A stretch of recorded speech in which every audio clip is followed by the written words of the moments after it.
पिता का आशीर्वाद। भारत के एक राज्य की बात है, एक व्यापारी की यह सत्य घटना है। जब मृत्यु का समय पास आया तो पिता ने अपने एकमात्र पुत्र, जिसका नाम धनपाल था, उसको बुलाया। कहा कि बेटा, मेरे पास धन संपत्ति नहीं है कि मैं तुम्हें विरासत में दूं, पर मैंने जीवन भर सच्चाई और प्रामाणिकता से काम किया है, तो मैं तुम्हें आशीर्वाद देता हूँ कि तुम जीवन में बहुत सुखी रहोगे और धूल को भी हाथ लगाओगे तो वह सोना बन जाएगी। बेटे ने सिर झुकाकर पिताजी के पैर छुए। पिता ने सिर पर हाथ रखकर आशीर्वाद दिया और संतोष से अपने प्राण त्याग कर दिए। अब घर का खर्च बेटे धनपाल को संभालना था। उसने एक छोटी सी ठेला गाड़ी पर अपना व्यापार शुरू किया। धीरे धीरे व्यापार बढ़ने लगा। एक छोटी सी दुकान ले ली, व्यापार और बढ़ा। अब नगर के संपन्न लोगों में उसकी गिनती होने लगी। उसको विश्वास था कि यह सब मेरे पिता के आशीर्वाद का ही फल है, क्योंकि उन्होंने जीवन में दुख उठाया पर कभी धैर्य नहीं छोड़ा, श्रद्धा नहीं छोड़ी, प्रामाणिकता नहीं छोड़ी। इसलिए उनकी वाणी में बल था और उनके आशीर्वाद फलीभूत हुए और मैं सुखी हुआ। उसके मुंह से बार बार यह बात निकलती थी। एक दिन एक मित्र ने पूछा, तुम्हारे पिता में इतना बल था तो वह स्वयं संपन्न क्यों नहीं हुए, सुखी क्यों नहीं हुए? धर्मपाल ने कहा, मैं पिता की ताकत की बात नहीं कर रहा हूँ, मैं उनके आशीर्वाद की ताकत की बात कर रहा हूँ। इस प्रकार वह बार बार अपने पिता के आशीर्वाद की बात करता तो लोगों ने उसका नाम ही रख दिया बाप का आशीर्वाद। धर्मपाल को इससे बुरा नहीं लगता। वह कहता कि मैं अपने पिता के आशीर्वाद के काबिल निकलूं, यही चाहता हूं। ऐसा करते हुए कई साल बीत गए। वह विदेशों में व्यापार करने लगा। जहां भी व्यापार करता उससे बहुत लाभ होता। एक बार उसके मन में आया कि मुझे लाभ ही लाभ होता है, तो मैं एक बार नुकसान का अनुभव करूं। तो उसने अपने एक मित्र से पूछा कि ऐसा व्यापार बताओ कि जिसमें मुझे नुकसान हो।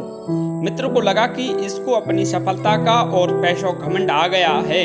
इसका घमंड दूर करने के लिए इसको ऐसा धंधा बताऊं कि इसको नुकसान ही नुकसान हो। तो उसने उसको बताया कि तुम भारत में लौंग खरीदो और जहाज में भरकर अफ्रीका के जंजीबार में जाकर बेचो। धर्मपाल को यह बात ठीक लगी। जंजीबार तो लौंग का देश है, वहाँ से लौंग भारत में लाते हैं और जहाँ 10-20 गुना भाव में बेचते हैं। भारत में खरीद करके जंजीबार में बेचे तो साफ नुकसान सामने दिखाई रहा।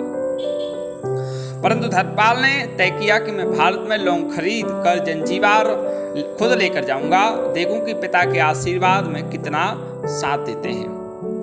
नुकसान का अनुभव लेने के लिए उसने भारत में लौंग खरीदे और जहाज में भरकर खुद उनके साथ जंजीबार द्वीप पहुंचा। जंजीबार में सुल्तान का राज्य था। धर्मपाल जहाज से उतर कर के लंबे रेतीले रास्ते पर जा रहा था वहां के व्यापारियों से मिलने को। उसे सामने से सुल्तान जैसा व्यक्ति पैदल सिपाहियों के साथ आता हुआ दिखाई दिया। उसने किसी से पूछा कि यह कौन है? उन्होंने कहा, यह सुल्तान है। सुल्तान ने उसको सामने देखकर उसका परिचय पूछा। उसने कहा, मैं भारत के गुजरात के खंबात का व्यापारी हूँ, यहाँ पर व्यापार करने आया हूँ। सुल्तान ने उसको व्यापारी समझकर उसका आदर किया और उससे बात करने लगा। धर्मपाल ने देखा कि सुल्तान के साथ सैकड़ों सिपाही हैं, परंतु उनके हाथ में तलवार, बंदूक आदि कुछ भी ना होकर बड़ी बड़ी छलनियां हैं। उसको आश्चर्य हुआ। उसने विनम्रता पूर्वक सुल्तान से पूछा, आपके सैनिक इतनी छलनी लेकर के क्यों जा रहे हैं? सुल्तान ने हंसकर कहा, बात यह है कि आज सवेरे मैं समुद्र तट पर घूमने आया था, तब मेरी उंगली में से एक अंगूठी यहाँ कहीं निकल कर गिर गई। अब रेत में अंगूठी कहाँ गिरी पता नहीं, तो इसलिए मैं इन सैनिकों को साथ लेकर आया हूँ। यह रेत छान कर मेरी अंगूठी इसमें से तलाश करेंगे। धर्मपाल ने कहा, अंगूठी बहुत महंगी होगी। सुल्तान ने कहा, नहीं, उससे बहुत अधिक कीमत वाली अनगिनत अंगूठी मेरे पास है, पर वह अंगूठी एक फकीर का आशीर्वाद है। मैं मानता हूँ कि मेरी सल्तनत इतनी मजबूत और सुखी और उस फकीर के आशीर्वाद से है, इसलिए मेरे मन में उस अंगूठी का मूल्य और सल्तनत से भी ज़्यादा है। इतना कह करके सुल्तान ने फिर पूछा, बोलो सेठ, इस बार आप क्या माल लेकर आए हो? धर्मपाल ने कहा कि लौंग। सुल्तान के आश्चर्य का ठिकाना नहीं रहा। यह तो लौंग का ही देश है सेठ, यहाँ लौंग बेचने आए हो? किसने आपको ऐसी सलाह दी? जरूर वह कोई आपका दुश्मन होगा।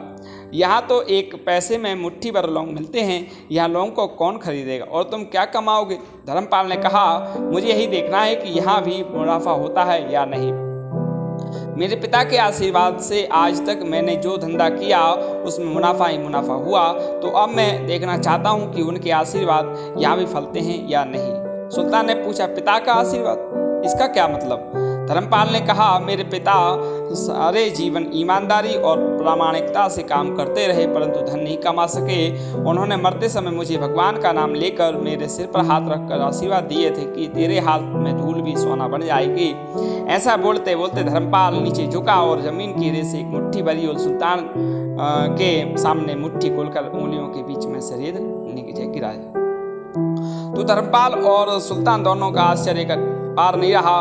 उसके हाथ में एक हीरे जड़ित अंगूठी थी। यह वही सुल्तान की गुमी हुई अंगूठी थी। अंगूठी देखकर सुल्तान बहुत प्रसन्न होकर बोला, वाह खुदा, आपकी करामात का पार नहीं, आप पिता के आशीर्वाद को सच्चा करते हो।